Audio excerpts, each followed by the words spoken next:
Hearts looking to show their strength after their defeat to Rangers last time out. Aberdeen aiming to test that strength at Tynecastle. Commentary comes from Paul Mitchell. Big names absent for Hearts. Suitors, Ikpeatsu, Harring, all injured. Smith is suspended. Dikamona, Morrison, Bozanic and Godinho all start today. Aberdeen have made one change from the side. They defeated St Mirren last time out. James Wilson replaces Conor McLennan. So Hearts with a chance with a long throw. Well dealt with by Considine. Bozanic will try and get it in. Naismith! Did he feel pressure from Ball? He's indicating he did. Joe Lewis unhappy with the defending. Naismith inches away. Lewis sends it long. Godinho down onto Lee.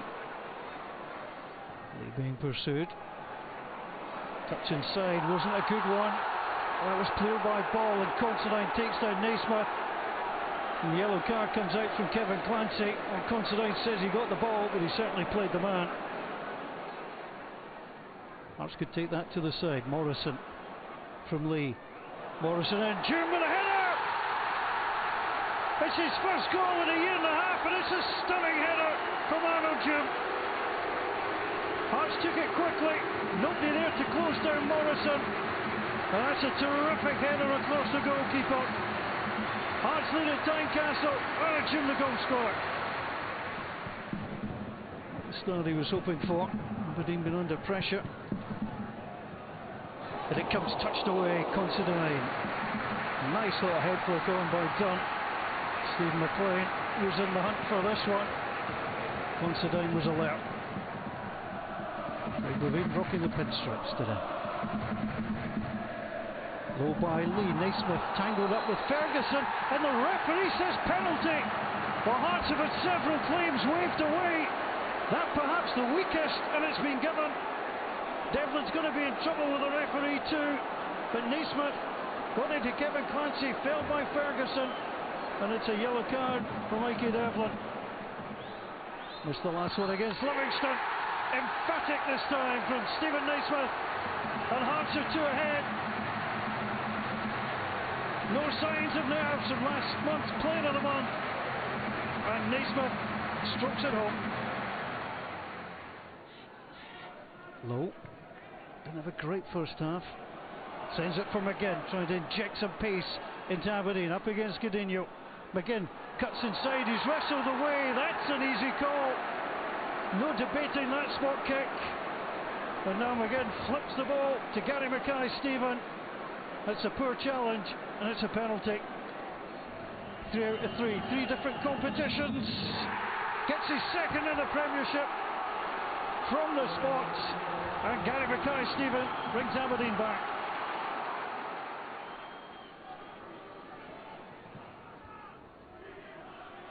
Long from the keeper. Naismith is being held up. That's a good ball down onto June. Player outside him. Player's got a man going on the outside as Mitchell. Deflected back into the middle. Here's Lee. Naismith in space. Naismith flicks it up. Arnold Jim to win it for Hearts, you would think. That's a great block by the goalkeeper. Joe Lewis keeps it at 2-1. This is a terrific ball from Naismith, and the goalkeeper just got his frame across. Came too quickly back to Mitchell. Godinho gives it away, just too short. Shinnie links well with Wilson.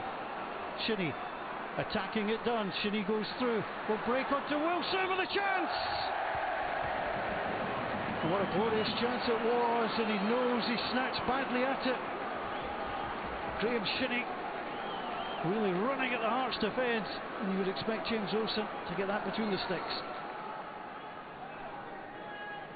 Plenty of tension in there at Tynecastle. Lee sends it forward. Penalty. Player's taken down. It's Logan.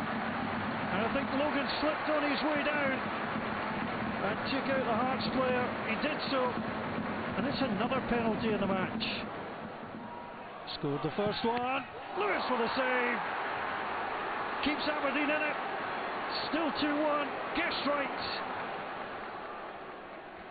It's been nail-biting all right. It's another corner.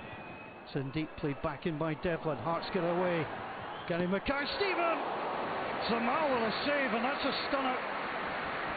Danny Mackay, Stephen, couldn't have hit this any better. It was sliced away by Dunn. Goalkeeper down so quickly, strong hand. It was an end-to-end match. We definitely dominated the first half for sure. Aberdeen were better in the second half. It was more of an even match for sure. And all in all, it was a good advert for Scottish football. The only positives to my team came in the second half. I thought we at least took responsibility and far more courage to play. Played with more belief. Played with more aggression. We played with a higher line. We squeezed the game. And they are influential players in that first half, Naismith and McLean, became less of an issue for us. This month coming is going to be the games that we need to go in and get positive results, but I've said before the game that these are the games that both teams will want to think they can win, and today we've shown that we are definitely up for the fight. Hearts well and truly proving they do indeed have strength in depth. 2 penalties given in this match. Tomo, he felt you could see penalties everywhere. It was raining penalties, Jonathan, and for me this is a clear penalty kick. It's early in the game. Kevin Clancy decides not to give it, but you watch Cosgrove and Deacon Mooney here pulling his shirt. He's still got the shirt. He's trying to get free. He's still got the shirt. It's a clear pull. It's a penalty. You can't throw in the box. Clancy should see that one, shouldn't he? Oh, he's kidding. And then he pushes him to the ground. So for me, I was being serious. All right, good bit of sarcasm. For me, that's a clear penalty. This one, Stevie Naismith again. His shirt is being pulled. For me, penalty. This is the one that's given. I'm not sure. I think Naismith slips into Ferguson that causes him to then handle the ball. Maybe harsh, I think, on that occasion. This one is a clear penalty kick for me. So plenty of kind of contentious decisions. I think Derek McInnes was really disappointed with the one that was given for the Lewis Ferguson foul on Stephen Naismith, and I can understand that one, but really Hearts should have had possibly 2 penalties before that one, and maybe that's why Kevin Clancy decided to then give that one, because he knew that he'd kind of waved 2 before it. Michael, I take it you agree with everything Stephen said? I'm confused as to there was that many penalty claims, but yeah, I mean there was a few more there that could easily been given. The one that I would say with Lewis Ferguson is that, having looked at it a few times, it looked as if he could have been fouled from Stephen Naismith from certain angles, but on the angle from where the referee's looking at it, I can understand why he's given it, because you don't see much of the challenge from Stephen Naismith slipping into him, and it looks as if Lewis Ferguson throws his arm out. Now to the most exciting part of the show, Stephen, where you're going to walk over there to the big screen without tripping, hopefully. Or him kicking me. I'll give it a go. And tell us something insightful that we've missed so far. I'll try, Jonathan, I'll try. Well, Hearts dominated the opening proceedings. They were absolutely superb. They forced Aberdeen into a really, really deep defensive line. And this is at the beginning of the game. It's a long ball up into the Aberdeen half. But when this ball drops, look, Hearts pick it up. And if I just pause it here, look at the amount of numbers they've already got in the Aberdeen half, and they were trying all match, certainly in the first half, to work the ball into wide areas. Here, if I just show you, this man here was absolutely sensational, Callum Morrison, and Godinho behind him were superb. The thing is, I think, that's noticeable with this is that we saw the only points that Hearts have dropped at home against Livingston, and Callum Morrison wasn't playing. No. Obviously, Michael Smith was playing right back, but they lacked width. They did. And the next 2 league games, he's played St Johnstone in here against Aberdeen, and he's been one of the main men. He has, and I thought he was absolutely brilliant yesterday. And if you watch him when I play this on, the amount of balls that then come into the box was frightening in the first half, but the men they've got in the box as well, there's 4 going in. It causes real panic, and they were forced into giving away an early corner kick. This is poor from Aberdeen, forcing the pass. Hearts win it back, and when the ball comes into the middle here to Stevie Naismith, look at the space. Stevie McLean. Look at the space he's got, and of course they're trying to work the ball out into that wide area again.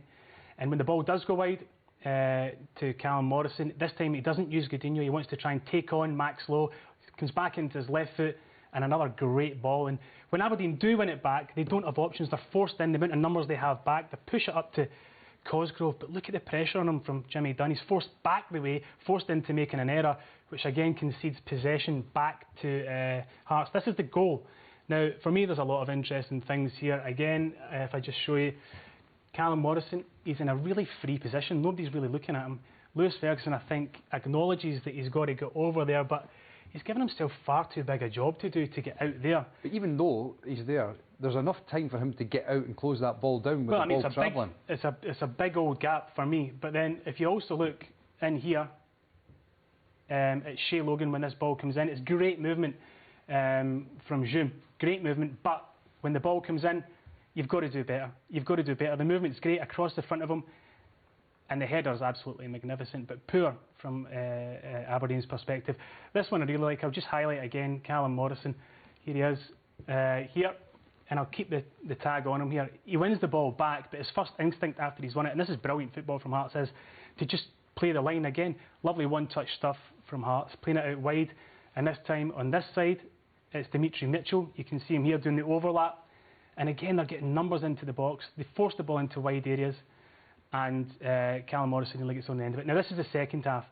Aberdeen made changes at half-time. They brought on Niall McGinn, they brought on Scott Wright, and it changed for them. They almost played like 4 up front, and they went after the game. They were passive in that first half. Now look, here's Morrison here, but he's faced up by Max Lowe. He's forced back into his own half, and they win the ball. And Niall McGinn's off, and he doesn't go out the way, he goes in the way and gets a shot away. But look at Gary Mackay-Steven on the other side. He's up and he's high, and that was the pattern of the second half. In the first half, I'll point out again, here's Godinho. Well, there's Godinho, God spot him instead. In the first half, all he did was going forward, but in this half, Niall McGinn, he's got a man now. So Niall McGinn wants to go that way, but Godinho wants to just attack, and it caused him problems because he's sleeping.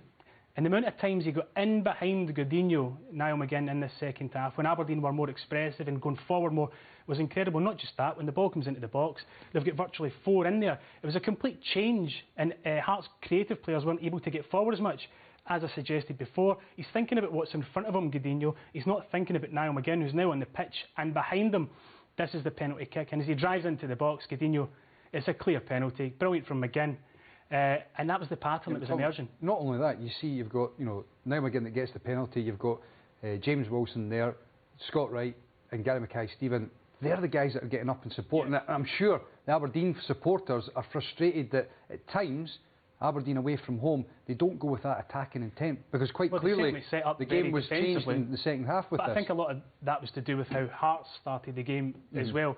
But as the second half progressed, it was more and more of the same pattern. Hearts weren't able to be as creative as they were in the first half because Aberdeen were being more creative in their own half. Again, out to McGinn. Look at everybody trying to drive into the box. Gary Mackay-Steven coming in at the back. All right, it doesn't really come to anything this time, but they're causing panic, and maybe if they'd started the match in this same fashion, then they might have had a different outcome. I think, again, it's virtually the same pattern again. If you watch this one, look at the desire from the players. They're all trying to make that box, all trying to get the equaliser. Maybe they were unlucky not to get an equaliser, I don't know. Hearts created chances in that second half as well, but for me, on the balance of play, I think Hearts deserved their win, but a lot more positives for Aberdeen in that second half. You know what?